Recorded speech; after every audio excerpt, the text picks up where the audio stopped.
St. Vincent was, I could give you his whole biography, but I'll try to get the highlights. 16th century French guy.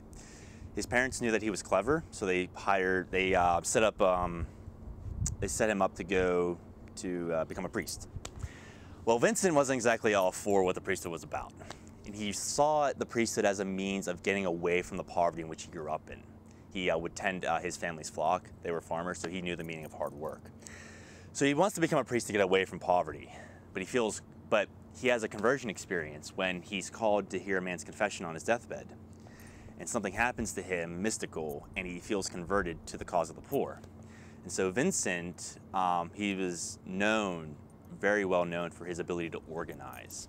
So he pulls all his resources together, such as other nuns and monks, for example, that he knows of, and he brings them all together. He knows some royalty, and he puts them all to work to try to alleviate the poverty in Paris, France.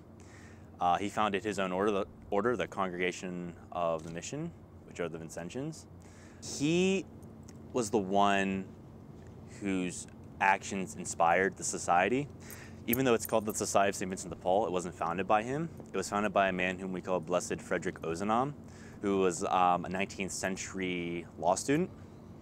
Frederick was challenged by one of his peers, who was not a Catholic, to live his faith rather than just talk about the theory of it. And Frederick took this to heart and said, you know what, there's a man, Vincent de Paul, in history who served the poor on a face-to-face basis in a very personal way. And so, you know what, I'm going to live this out. So he names the society after Vincent. Vincent was the inspiration for it. He was the one who gave us the method of how to treat the poor. How do you go about serving the poor in a face-to-face way? He invented the soup kitchen.